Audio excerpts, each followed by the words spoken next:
16-inch. So they do look larger when you get them planted. You get a lot of volume just by adding the plants and the moss, because those are identical baskets to this one.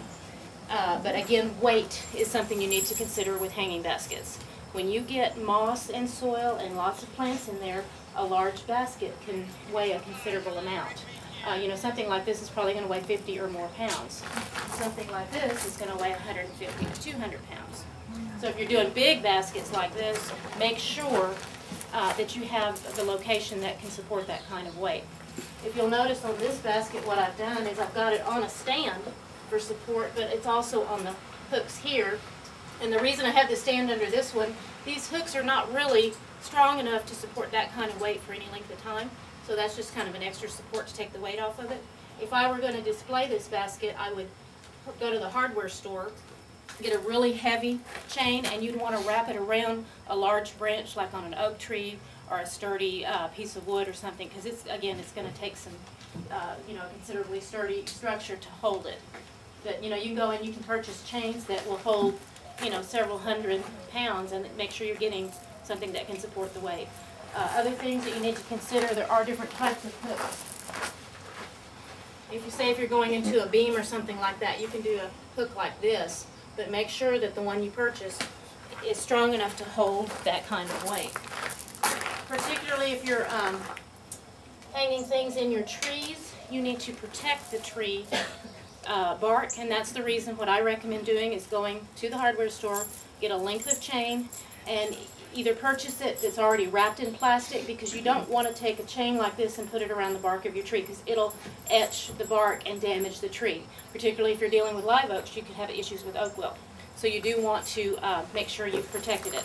At home, what I did is I got some heavy-duty chain, took an old garden hose, split it, and wrapped it around there, and then I spray painted it to match the color of the bark on the tree, and you can't even see that it's there, but yet it supports the basket and protects the tree. Y'all can come on in. Okay.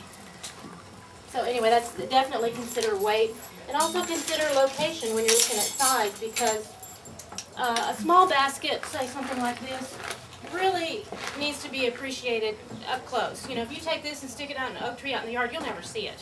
You know, this is great for, you know, maybe on your patio where you're going to be close to it.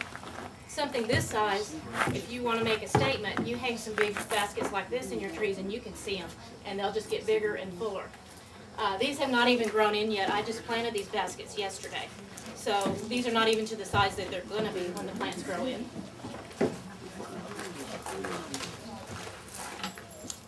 But that's the other thing, again, location. Consider the color scheme you're using. Typically, things that are bold and bright colors are going to be better viewed from a distance. Things that are more delicate or softer colors are going to be appreciated up close. The other consideration is going to be light conditions. Very, very important before you select your plants that you determine what kind of light you have. I typically put the light categories, kind of narrow them down to 3. What I consider shade or bright shade is ideal. That's no direct sun, but bright enough that you could actually cast a shadow.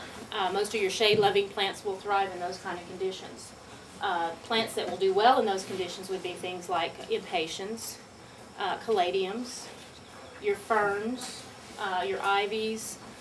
You could also do polka dot plants. This is what's known as a little hypoestus polka dot plant. Does real well in shady areas. So, for example, we have music in the background. This would be a total shade basket. You can see here I've got different varieties of ferns. You've got a bird's nest fern, caladiums, impatiens. These are little white terenias, English ivy. The variegated plant you see in here is fig ivy. That's a variegated form of fig ivy. I do like to use a lot of variegated foliage plants in the baskets because it does give you contrast even though you're not getting flowers. The second category would be what I consider part shade to part sun. This would be an example for a basket like that. You've got things like pentas, which can go from bright shade to almost full sun and anything in between. That's the bright colored one in the center. The other little yellow flower is called a melampodium, which is also known as a swamp daisy. And it too can take bright shade to full sun. The little blue flower is another variety of the terenia. It will do well, again, in a variety of conditions. It can tolerate full sun if you water it well. It's not a drought-tolerant plant, but it can tolerate from bright shade all the way up to full sun. The other plant in there is the VIP petunia, and it too can take, you know, partial shade to full sun. And the last category would be what I would consider full sun, which would be this basket right here. This time of year, as we're getting into the warm summer season, even though you have plants that tolerate full sun, it's not a bad idea when you're placing your baskets, even for the full sun plants, to put them where they get a little bit of shade in the hottest part of the afternoon. That saves you on having to water. You know, hanging baskets, typically when we're in really, really hot summer, you may end up watering every day. This one has potato vine, which are both the green and the purple. The VIP petunia, again, it's one of the ones that can go either way. It can tolerate full sun as well. The little yellow daisy-like flower is called a Dahlberg daisy. The little spike plants in the middle, those are a type of celosia or coxcomb. And there's a bunch of different varieties of those. They vary in height and color and the flower shape, but they're very well adapted to full sun areas. In the center you have the yellow marigolds. And this little white flower right here, this trailing plant, is a type of what we call a fan flower or scabola. More typically you see it in the purple, but this is a white form of that you know, really gives some nice contrast. As it grows in, it's going to kind of intermingle with the other things. And I think that's it in this basket. So basically, look for your light conditions and make sure that you're getting plants that are appropriate. The worst thing you can do is to mix shade and sun plants in the same container, because you're going to have a hard time placing it. You know, very oftentimes you will see, and I see this in gardening magazines all the time, they photograph these beautiful containers and hanging baskets, and they have plants that look really good together, but anybody who knows plants, anybody who's a horticulturist, could tell you those plants will not survive together because they require different light conditions. You know, you do not want to put a fern with a bougainvillea, you know, because the fern's going to want moist shade and the bougainvillea is going to want dry sun. So how are you going to, you know, work on that and keep them both living and both looking good? Donna, earlier a lady had a question about, are the moisture requirements for each of these baskets comparable? Generally, yes. And that's another consideration, not just light conditions, but watering conditions. You don't want to put something that is like a desert type plant that requires really dry soil with something like a maidenhair fern that requires constantly moist soil. So do consider that as well. Now there are ways you can kind of manipulate that a little bit. For instance, in this basket, the ferns are going to be the thing that's going to need the most moisture. So whenever you're placing plants in a basket, put the things that require the most moisture toward the center or the area that contains the most soil, because that's going to have the most moisture.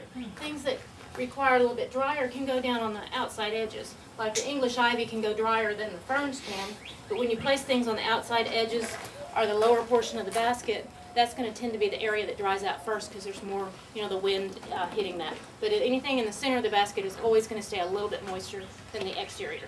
You can also adjust your watering so that you're concentrating the watering toward the center to keep those plants moist, and then just do a light spray with a hose around the outside edge. So that is definitely another consideration. I'm going to give you just a real quick example of how to start a moss-lined basket. Again, make your selection. I like to use with this type of basket just because it's so versatile. I've been soaking my moss for about an hour, so it's in good shape. And this is the loose sphagnum moss. Like I said, if you wanted to use one of these, you could. You know, they're made for certain sizes. This will fit like a 14-inch, which is a little bit smaller basket. Are there bottoms in that too? There are. The only disadvantage to this is it makes it a little more difficult if you want a side plant. I like to put plants around the outside edges and usually start very close to the bottom. With the one single piece, would you wet that as well, or do you just put it in dry? You can soak it for a few minutes. I found it works best if you just wet it a little bit first and let it soften, and then you can line the basket with it, and then you can start adding your soil and wet it as you go, and then it'll gradually plump up. Now what I have done, at times I've wanted to use something like this because I wanted to do it very quickly, but I didn't have the right size basket. You can actually take these and tear them apart and soak the separate pieces, and that way you can place it in there. So you're still getting a quicker way of doing it, but it's a little bit more versatile. So don't feel like you have to, you know, use exactly the right size liner for the right size basket, because you can manipulate it. If you do take this and soak it in water and leave it in for a long time, it will fall apart and it'll look just like this. Oh. So you've defeated the purpose of using it. But for what we're going to do today, I am going to use just the loose sphagnum moss. And people very often confuse the term sphagnum and peat. Sphagnum moss is this. It has a number of uses in the garden. You can use it for propagating, you can use it for lining baskets, you can use it as a mulch if you want to keep soil